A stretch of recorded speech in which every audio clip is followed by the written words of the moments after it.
Shalom saudara yang dikasihi Tuhan Yesus Kristus. Selamat pagi, salam sejahtera untuk kita semuanya. Selamat datang kembali di Renungan Rohani pagi hari ini. Semoga saudara yang terkasih dalam keadaan sehat selalu, kiranya damai dan sukacita Roh Kudus melimpah di dalam hati dan pikiran saudara saat ini. Sebelum kita mulai renungan pagi ini, marilah kita bersama-sama berdoa. Tuhan Yesus, terima kasih sudah membangunkanku pagi hari ini. Terima kasih atas penyertaan dan perlindungan Tuhan. Semua karena karunia Tuhan aku dapat bangun dengan pagi hari ini. Aku menyerahkan seluruh aktivitasku hari ini ke dalam kuasa tangan Tuhan. Jauhkanku dari yang jahat, ya Tuhan, Tuhan Yesus, tolong lindungi dan berkati aktivitasku hari ini. Tolong berkati juga keluarga dan teman-temanku, Bapa Surgawi, oleh karya Roh Kudus. Tolonglah aku untuk menjauhi segala sesuatu yang melukai hati-Mu. Ampunilah segala dosa kami, ya Tuhan. Dalam nama Tuhan Yesus, aku sudah berdoa. Amin.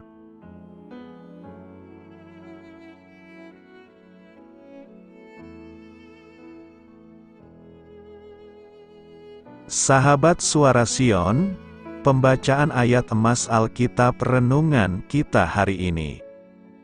Nats pilihan kita adalah, mereka mengolok-olok utusan-utusan Allah itu, menghina segala firman-Nya, dan mengejek nabi-nabinya.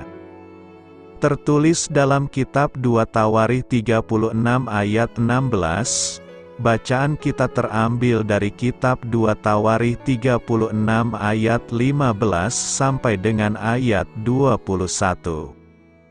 Namun Tuhan, Allah nenek moyang mereka, berulang-ulang mengirim pesan melalui utusan-utusannya, karena Ia sayang kepada umat-Nya dan tempat kediaman-Nya.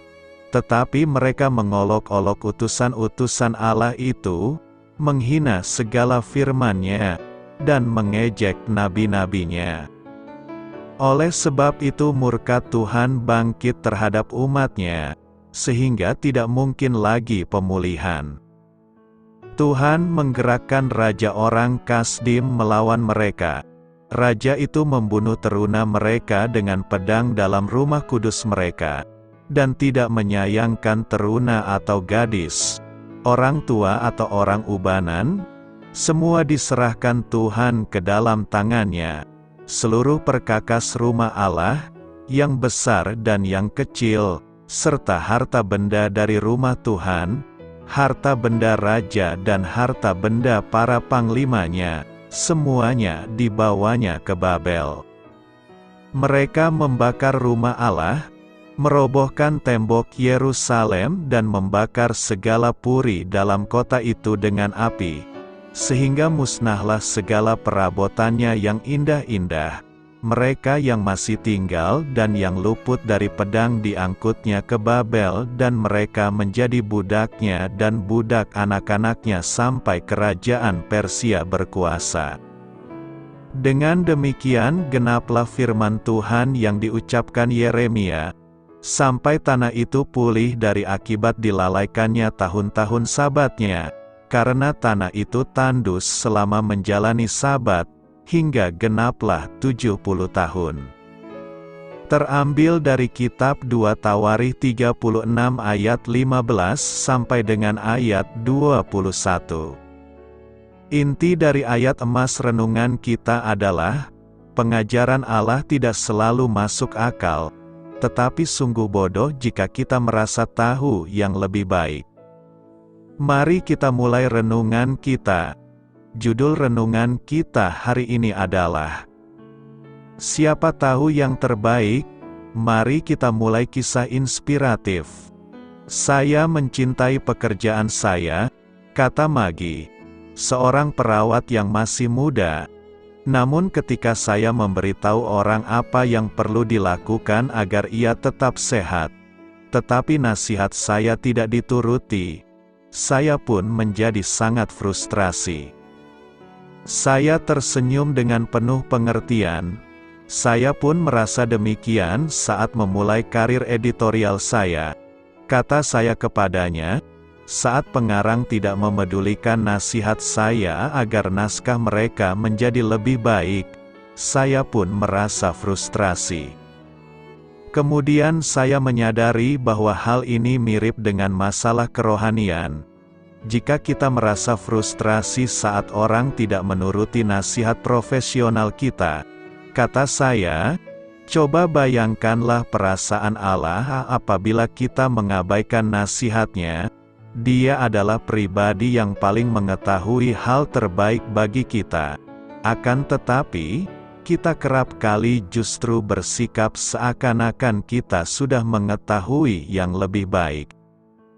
Begitulah kasus bangsa Israel dahulu, karena berpikir mereka tahu lebih banyak daripada Allah. Mereka pun menuruti jalan mereka sendiri. Akibatnya, Yerusalem dan Bait Allah jatuh ke tangan orang-orang Babel. Kita pun menghadapi kasus yang sama saat perintah-perintah Allah terlihat sulit. Kita menyimpulkan bahwa Dia melakukan pengecualian terhadap situasi kita. Allah dengan murah hati mengajarkan hal yang terbaik, namun tidak memaksa kita untuk melakukannya.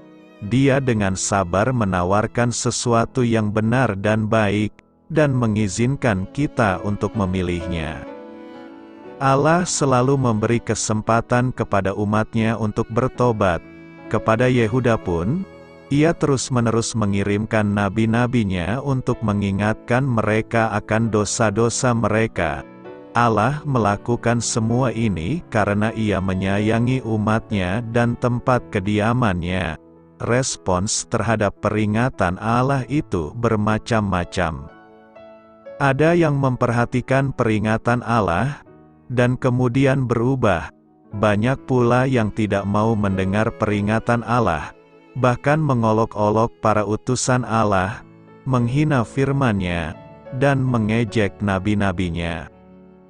Nabi Yeremia adalah utusan Allah yang menyampaikan pesan Allah kepada Yehuda pada masa akhir keruntuhan kerajaan Yehuda, yaitu pada zaman Raja Zedekia. Raja Zedekia melakukan apa yang jahat di mata Tuhan, Allahnya, dan tidak merendahkan diri di hadapan Nabi Yeremia yang datang membawa pesan Tuhan kepada dirinya. Inilah dosa terbesar Zedekia, ia tidak mau mendengarkan firman Tuhan. Ia bukan hanya tidak mau mendengarkan pesan Tuhan, tetapi ia bahkan meremehkan firman Tuhan. Dalam Yeremia 37 ayat 1-2, dicatat bahwa Raja Zedekia dan semua pegawainya serta rakyat Yehuda tidak mau mendengarkan firman yang disampaikan Tuhan dengan perantaraan Nabi Yeremia. Raja Zedekia meminta agar Nabi Yeremia mendoakan mereka, namun mereka tidak memedulikan firman Tuhan. Mereka memilih untuk membohongi diri sendiri dengan mengatakan bahwa bangsa Kasdim telah pergi untuk selamanya.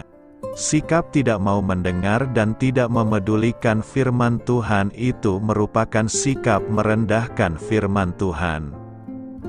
Dalam kebebalannya, Raja Zedekia memberontak terhadap kerajaan Babel. Padahal Nabi Yeremia telah mengingatkan bahwa ia tidak akan berhasil. Raja Zedekia bahkan memenjarakan Nabi Yeremia yang menyampaikan nubuat bahwa Yerusalem akan diserahkan ke dalam tangan Raja Babel. Sikap Raja Zedekia dan rakyat Yehuda yang menolak dan tidak mau mendengarkan firman Tuhan membuat penghukuman tidak dapat ditangguhkan lagi. Allah telah berulang kali memberi kesempatan dengan mengirimkan nabi-nabinya. Sayangnya, mereka tidak bertobat, melainkan hidup mereka semakin tenggelam di dalam dosa dan kejahatan. Apakah Anda sudah membiasakan diri untuk mendengar dan menaati firman Tuhan yang disampaikan kepada Anda? 2 Tawarikh 36 ayat 15 berkata dengan sangat keras, "Namun Tuhan, Allah nenek moyang mereka, berulang-ulang mengirim pesan melalui utusan-utusannya, karena Ia sayang kepada umat-Nya dan tempat kediaman-Nya." Perjalanan panjang bangsa Yehuda akhirnya harus berujung dengan keruntuhan politis dan guncangan teologis. Di ayat 17-20, penulis Tawarikh memberitahu dengan jelas bentuk hukuman yang mereka alami. Ia mencatat bahwa Tuhan menggerakkan bangsa Kasdim melawan mereka, membunuh orang-orang mereka, serta menjarahi barang-barang mereka. Bahkan, bangsa ini juga menghancurkan bait Allah, merobohkan tembok Yerusalem, serta mengangkut orang-orang terbaik menjadi budak di Babel. Apa yang mereka alami ini nantinya menimbulkan trauma yang dalam dan guncangan teologis yang amat keras. Penulis Tawarikh menuliskan, Allah bukan tanpa sebab menghukum Yehuda. Semua diawali kerusakan pada segala lini. Sesudah menjelaskan kejahatan Zedekia, ia menulis para pelaku kejahatan di Yehuda sejatinya bukan hanya Zedekia. Nyatanya, semua pemimpin di antara para imam maupun rakyat biasa juga sering berubah setia kepada Allah. Kerusakan ini semakin kentara karena mereka mengabaikan teguran Allah. Alih-alih langsung menghukum mereka, Allah sebenarnya berulang kali mengutus utusan untuk menegur mereka. Allah sayang kepada umat-Nya dan tempat kediaman-Nya. Tapi, bukannya bertobat, mereka malah mengolok-olok utusan Allah, menghina firman-Nya, dan mengejek nabi-nabinya. Meski demikian, kasih Allah tak pernah lekang. Pada akhirnya, Ia akan memberikan pemulihan pada mereka melalui Mesias yang dijanjikannya. Ada satu hal yang menarik untuk kita catat. Allah ternyata menyatakan kasih-Nya bukan hanya dalam pemeliharaannya, tapi juga teguran dan hukuman-Nya. Meminjam bahasa penulis Ibrani, teguran dan hukuman Allah adalah bukti bahwa kita dipandang-Nya sebagai anak-Nya. Allah mengasihi bangsa Yehuda, itu sebabnya Ia menegur mereka. Bahkan meski Ia membuang mereka, pada akhirnya Ia akan memulihkan mereka di dalam Mesias. Bila demikian, bersyukurlah bila Allah menegur dan menghajar kita. Itu artinya Ia menyayangi kita. Hal yang justru kita harus khawatirkan ialah ketika Ia diam dan membiarkan kita berdosa. Doa saya menyertai saudara sekalian. Saya memberkati Anda agar sewaktu Anda mencarinya dari Dia, Bapa Surgawi Anda akan memberikan bagi Anda roti harian Anda. Dalam nama Yesus Kristus, Tuhan yang berkuasa atas alam semesta dan menuntun kita kepada iman yang menyelamatkan. Tuhan Yesus menyertai senantiasa. Tuhan memberkati. Amin.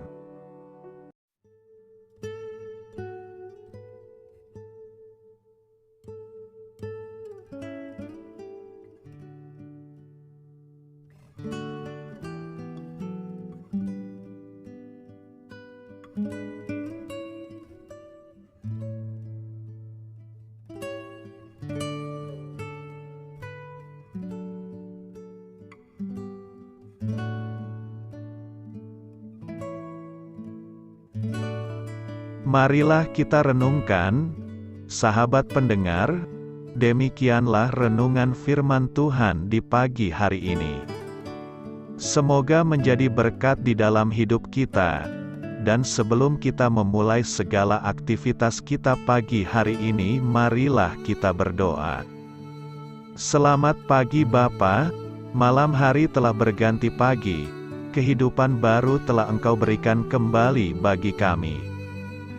Bapa Surgawi, tolonglah aku menyadari kebutuhan orang lain, supaya aku dapat membagikan apa yang telah Engkau berikan kepadaku. Pada saat aku membutuhkan, berilah aku keyakinan bahwa Engkau akan mencukupkanku, melalui orang-orang yang mengasihi-Mu. Bukan karena kami pantas atau layak, namun karena kasih karunia-Mu, kami boleh ada, sebagaimana kami ada di pagi hari ini. Terima kasih Tuhan, atas kesempatan baru yang telah Tuhan berikan kepada kami, untuk bisa memperbaiki diri agar kami bisa lebih layak di hadapan-Mu. Hari ini kami serahkan semua perkara dan kesulitan yang akan kami lalui ke dalam tangan-Mu. Biarkanlah kami bisa memuliakan-Mu dalam segala aktivitas yang akan kami lakukan. Amin. Biarlah firman Tuhan menjadi pengingat untuk kita semua, bahwa tuntunan dari Roh Kudus akan selalu memberi jalan keluar bagi setiap permasalahan hidup kita, dan memberi kedamaian di hati kita. Sampai jumpa di renungan pagi rohani Suara Sion berikutnya. Kiranya Tuhan selalu memberkati saudara semua hari ini. Amin. Shalom.